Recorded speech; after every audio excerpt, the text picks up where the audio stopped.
I want to introduce you to the concept of enoughness because when it comes to the loneliness that you're experiencing, I feel that enoughness is playing a role.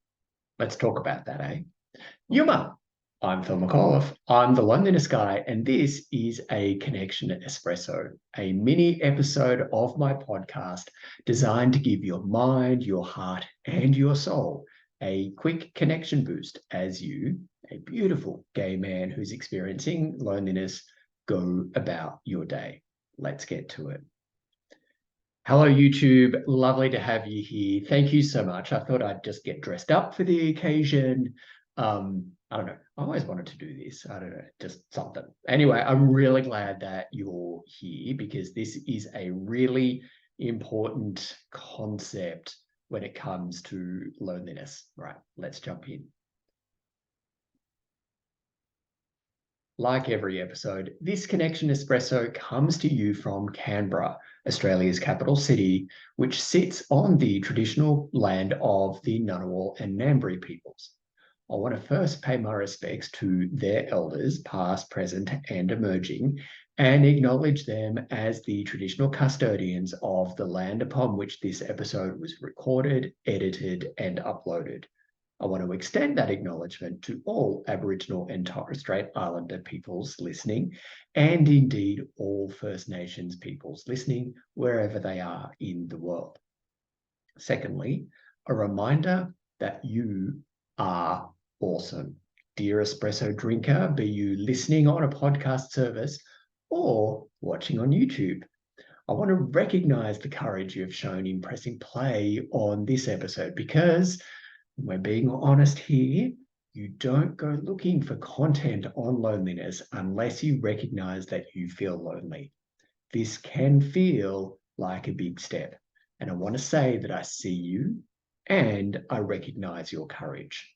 So, to enoughness and how it may be a feature of the thoughts, feelings, and behaviors at play within and behind your loneliness. What is enoughness? I don't hear you ask. Well, I'm glad that you might have asked that. Enoughness is the concept where you aim to land on that impossibly fine line between not being enough and not being too much. Often, we gay men, including you and me, fear being judged and being assessed as not something enough or being too much. So not good enough or being too much. And really, no aspect of our physical, mental, emotional, or social self is off limits when it comes to judgment. The judgment is everywhere. We can each point to multiple times in our past when we've been judged and found to be not enough. You may have heard things like, you're not man enough, you're too girly, you're too sensitive, or any of the infinite ways that others have wanted to edit you or you edit yourself so they feel more comfortable around you. That judgment hurt. It really hurt. And while we all fear the judgment, we need to be honest and say that we are also the ones who do the judging. You and I are both guilty of this. You and I judge each other. We judge other people and we judge the communities. But you and I both single out one person and reserve the best or the worst judgment for them. Who's that? I don't hear you ask again. You and I save our best, our worst judgment for ourselves. Indeed, think of the judgment you save for yourself as the top shelf champagne. And then the other judgment that you give externally is, well, it's only sparkling judgment.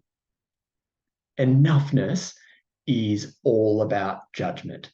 Your loneliness feasts absolutely goes to town on your judgment. Often you hide, you keep yourself small, you deny yourself and those around you your own voice. You wait until you feel that you're sufficiently ready before you allow yourself, your beautiful, authentic self, to be seen and heard. And when you feel seen and when you feel heard, you feel that you belong. And feeling that you belong is the opposite of loneliness. So when you wait until you feel you're ready enough to be seen and heard without receiving bad judgment, you're delaying the feeling of belonging. My friend, I want to say this really clearly. You are enough right now, just as you are. You deserve to be seen and heard for being the awesomely messy and spectacularly weird and awesome, just wonderful human that you are. But you'll never feel ready enough. And of course, there's so much more that I could say in this episode that would speak directly to you and your personal experience of how the concept of enoughness feeds your loneliness. But I need to wrap this up. So please tell me, how has enoughness fed your loneliness? How does waiting to be sufficiently enough before you allow yourself to be seen and heard affect you today? That's it for this espresso. Be sure to check out all my work and services destigmatizing loneliness and promoting authentic connection for gay men globally, for gay men like you, through my website, thelonelinessguide.com. Please like, comment, and share this episode on your socials so it reaches more gay men experiencing loneliness and lets them know, just as you now know, that they're not alone as a gay man experiencing loneliness. Thank you for joining me for this espresso shot. Until next time, take care of yourself, yada, and enjoy your day. Thank you so much, YouTube. A lot in that concept of enoughness. And you're ready enough. You're ready enough to be you. And there's no one who in the world who can be more youer than you, to quote Dr. Seuss. All right. Thanks so much for being here. I'll see you next episode. I'll see you later.